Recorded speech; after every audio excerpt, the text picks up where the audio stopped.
Isa ba sa mga taong nasasaktan ngayon, yung pakiramdam na hirap ka maghanap ng way para makalimutan tong taong to na tumatak sa puso mo?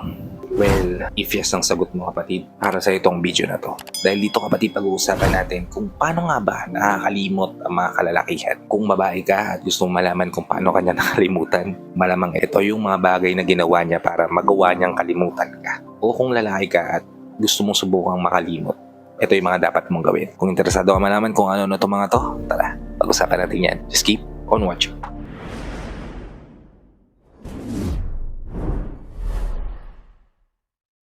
Hi, I'm Gary Pimot. Gumagawa ko ng mga videos na katulad nito para matulungan ka na maging best version ng sarili mo. At may bigay mo yung best self mo syempre sa taong mahal mo. Kaya kung bago ka pa lang dito sa channel ko, please consider liking this video. Hit the subscribe button and the notification bell para lagi kang updated sa mga videos na katulad nito na i-upload pa natin sa inaharap. Unang-unang bagay kapatid na ginagawa ng mga kalalakihan, hindi natin nalalaman o hindi nalalaman to be exact, diba? Ay hinihinto nila. Hinihinto namin yung paghahabol. Yun yung unang step kapatid para tuluyan ng makalimot. Stop the pursuit. Kung kinakailangan, ayan, follow mo siya sa social media.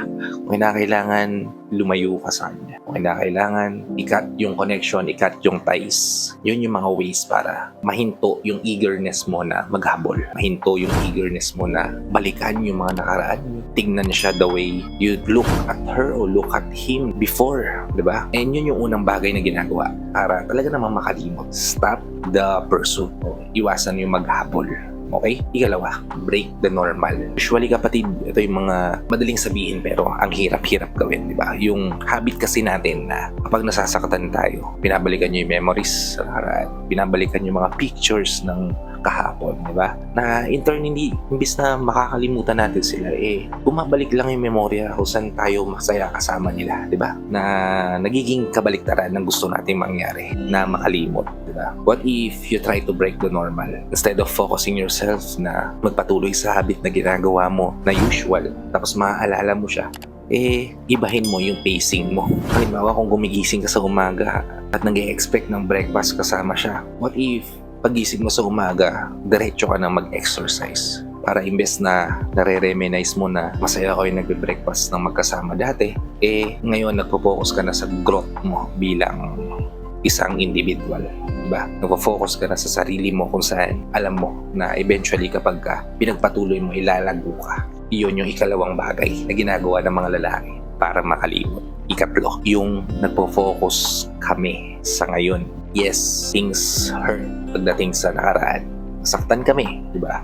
Saktan yung mga kalalakihan, iniwan, pinagpalit, di ba? Yes, hindi lang lalaki gumagawa niyan, pati ibang mga kababaihan actually. That's why isa sa mga importanteng bagay na na-unlock namin kapag nasa sitwasyon kami ng ganito yung mas tinitingnan lang na namin kung anong nangyayari today than sa nakaraan. Mas nagpo-focus kami sa kung anong present kesa sa kung anong nasa past, di ba? O sa nakaraan. Kasi this right now will make the future grow o will make the changes for the future, di ba? Rather than reminiscing the past, we're focusing on what is happening today. Kasi alam namin, magre-reflecto sa inaharap. Yan yung paraan ng mga kalalakihan para makalimot. Ikapat, hinihinto namin yung mag-assume.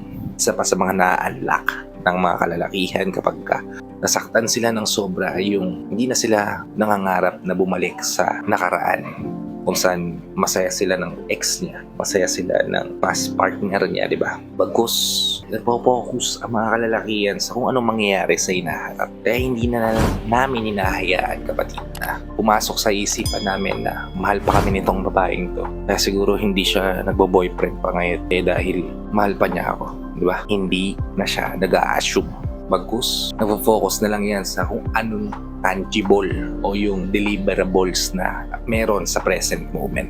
That way, mas napapadali para sa mga kalalakihan makalimot sa mga taong nanakit sa kanila. At ang ikalima, they keep on improving. Isa sa mga na-unlock pang mindset ng mga kalalakihan kapag nasasaktan ay yung you're done. Tapos na yung nakaraan. Ang kailangan gawin ay mag-improve today para kung maghahabol ka sa akin sa inaharap o kung magkikita tayo sa inaharap, hindi ko na kinakailangan maghabol. Diba? Ito yung mga mindset na gusto ko ma-adapt ng lahat actually. Kasi you are unique. ba? Meron kang pagkakaiba na ikalalamang mo sa iba. Kaya kung may mga taong nanakit sa'yo sa nakaraan, hindi yun reason para ihinto mo yung laban. Hindi yun reason para kalimutan kung sino yung mga taong nandyan pa sa tabi mo at lumalaban kasama ka. Kaya naman, if ever na nararanasan mo kapatid na nasasaktan ka ngayon, nahihirapan ka mag-move on, o nagwa-wonder ka kung taong mahal mo ay naka-move on na sa'yo, ito yung mga senyales at mga paraan ng mga kalalakihan para makalimot. I hope nabigyan ko kayo ng insight, ideas o tips dito sa video na to. If nabigyan ko naman kayo ng tips, ideas o insight, please help me share this to your loved ones na posible rin natin matulungan ng video na to. Para nakatulong na kayo sa kanila, nakatulong na rin ako sa kanila. Sa lahat pala ng OFW viewers natin at sa mga viewers natin dito sa Pilipinas na walang sawang nanonood, sumusuportan at naka-tune in sa bawat video na ina-upload ko. Maraming salamat po sa palagian yung panonood at pagsuporta. Kung bago ka pa lang dito sa channel ko, please consider liking this video. Hit the subscribe button and the notification bell para lagi kang updated sa mga videos na katulad nito na i-upload pa natin sa inaarap. So, hanggang dito na lang mga kapatid. Maraming salamat ulit sa panonood. I hope to see you all on my next vlog. Ingat ka dyan palagi kapatid. May God bless you and always protect you. Peace. Whenever your heart is broken